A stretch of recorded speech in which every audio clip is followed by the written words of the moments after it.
Pode me chamar de Christine. É um nome de guerra. Um nome adornado com letras desnecessárias para parecer mais caro, mas que carrega o peso de 1000 silêncios. Se você procura a história de uma Cinderela moderna que encontrou um príncipe em um carro conversível, feche os olhos agora. Essa não é minha história. A minha história não tem trilha sonora de Hollywood. Ela tem o som seco do dinheiro mudando de mãos e o estalo de uma fechadura se trancando em um quarto de hotel barato. Uma história regada a álcool, adubada com drogas e cultivada com frieza. Minha infância foi o rascunho de uma tragédia. Não nasci em berço de ouro. Nasci em um berço de carências que moldaram minha espinha dorsal com o medo. A fome, você sabe, tem uma voz muito específica. Ela não grita, ela rói. Ela rói a dignidade até que o que resta é apenas o instinto de sobrevivência. Na juventude, enquanto outras garotas sonhavam com vestidos de formatura e primeiros beijos sob o luar, eu olhava para o espelho e via uma mercadoria que ainda não tinha sido posta à venda na prateleira da vida. O primeiro pensamento de me vender não veio como uma epifania, mas como uma rendição. Foi um processo lento de erosão. Eu via o luxo das vitrines, a facilidade com que o mundo girava para quem tinha posses e olhava para as minhas mãos vazias. O conflito interno era uma tempestade constante. O que minha família pensaria? Eu me perguntava nas noites de insônia. Imaginava o rosto da minha mãe, a vergonha que escorreria pelas paredes da nossa casa humilde se ela soubesse que o corpo da sua filha se tornaria propriedade pública. A vergonha era o último fio que me prendia à civilidade, mas a necessidade é uma tesoura afiada. O primeiro trabalho foi o fim da minha inocência e o início da minha desumanização. Não houve uma linda mulher, não houve flores, houve apenas a crueza de um homem que pagou para descarregar em mim suas frustrações acumuladas. Ali, naquele primeiro quarto, eu entendi a regra de ouro. Eu era um instrumento, um objeto de uso. Meus desejos, minhas opiniões, minha dor, nada disso entrava na conta. O cliente não quer saber se você está triste, ele quer saber se você vai performar a fantasia que ele comprou.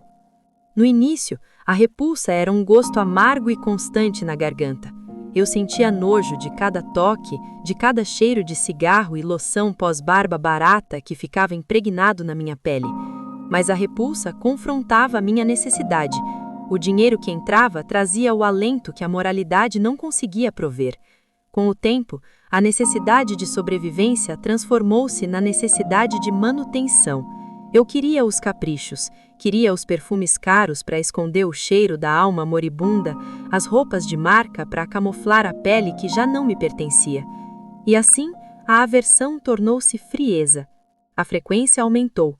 O quarto tornou-se meu escritório, minha arena, meu abatedouro. Vi passar por mim uma galeria de horrores e normalidades. Jovens trêmulos em sua primeira vez, buscando em mim a iniciação que o mundo lhes negava. Homens casados, pilares da sociedade que chegavam com o peso da culpa e saíam com o alívio da luxúria saciada. Políticos que falavam de ética na televisão e entre quatro paredes pediam para serem humilhados.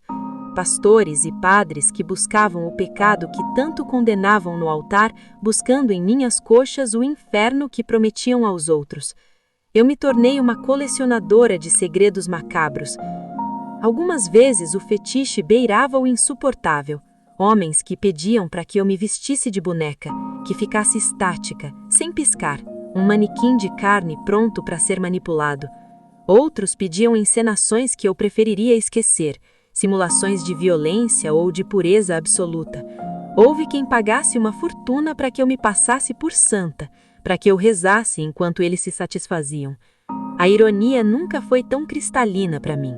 O mundo me queria prostituta, mas pagava para eu me ver fingir santidade. Minha humanidade era tragada a cada noite. Eu sentia que a cada cliente, um pedaço do meu eu original era levado embora como um souvenir. Mas não havia arrependimento. Eu nunca fui do tipo que se faz de vítima para a própria consciência. Eu escolhi, eu fiz. Nunca fui santa, e vender a pele nunca foi o meu maior pecado. O meu maior pecado foi deixar de sentir. Então, surgiu ele. Vamos chamá-lo de Lucas, embora o nome pouco importe agora. Ele era o oposto de tudo que eu conhecia. Trabalhador, dedicado, com um brilho nos olhos que eu não via em um homem há décadas. Ele não via a Christine, ele via a mulher que eu fingia ser durante o dia. A aproximação foi uma armadilha que eu mesma ajudei a armar. Pela primeira vez em anos, eu senti algo que não era frio. Acolhimento, companheiros, algo que não tinha preço de tabela. Eu gostava dele. Talvez eu o amasse, se é que o amor sobrevive em solo salado e infértil como o meu. Mas a verdade é uma criatura persistente. Quando ele descobriu o meu ofício, o mundo desabou sem fazer barulho. Eu esperava gritos, esperava insultos, mas o que recebi foi o pior, a decepção. A cara de decepção de Lucas é uma imagem que ficou gravada na minha retina. O desgosto que ele sentiu não era apenas físico, era existencial. Ele me olhou como se eu fosse um cadáver em decomposição que ele acabava de abraçar. Aquele desconforto absurdo, aquele vácuo que se abriu entre nós, foi o golpe de misericórdia na minha tentativa de ter uma vida normal. Não havia o que fazer, não havia desculpas para quem vende a própria essência. Segui em frente, mais fria do que nunca, blindando o que restava do meu coração com camadas de gelo e indiferença. Os anos passaram como sombras em um corredor escuro. Acostumei-me com uma vida sem afeto. O sexo era apenas cama, prazer alheio e lucro próprio. Tornei-me uma especialista na mecânica do desejo, uma mestra em dar prazer sem receber nada além de notas de 100. Vendi minha vida nesse circo, nesse teatro de sombras que é o prostíbulo. E agora, a idade chegou. O mercado da carne é cruel com o tempo. A mercadoria envelhece, as luzes ficam mais baixas para esconder as marcas da estrada e o público busca palcos mais jovens. Estou aqui, no meu apartamento, o refúgio que o dinheiro da luxúria comprou. As cortinas estão abertas. O ar que entra não traz o cheiro da esperança, traz apenas a poeira da cidade que nunca dorme, mas que também nunca sonha. Estou sentada na beira da cama, olhando para fora. A visão da minha janela é curta, quase sufocante.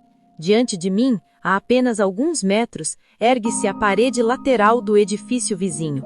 É uma parede imensa, nua, de concreto bruto, cinza, completamente sem cor. Fico horas observando essa parede. Ela é o auge da minha reflexão, o espelho perfeito da minha existência. Olho para o cinza e vejo a minha infância. Olho para as rachaduras no concreto e vejo as marcas que cada cliente deixou na minha psique. Aquela parede não tem janelas para o mundo.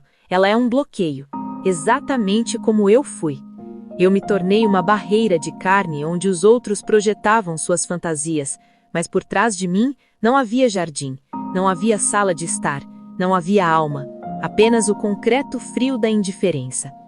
Minha vida foi essa cor, nem o preto do luto total, nem o branco da pureza, mas esse cinza intermediário, opaco, que não brilha sobre o sol e não desaparece no escuro.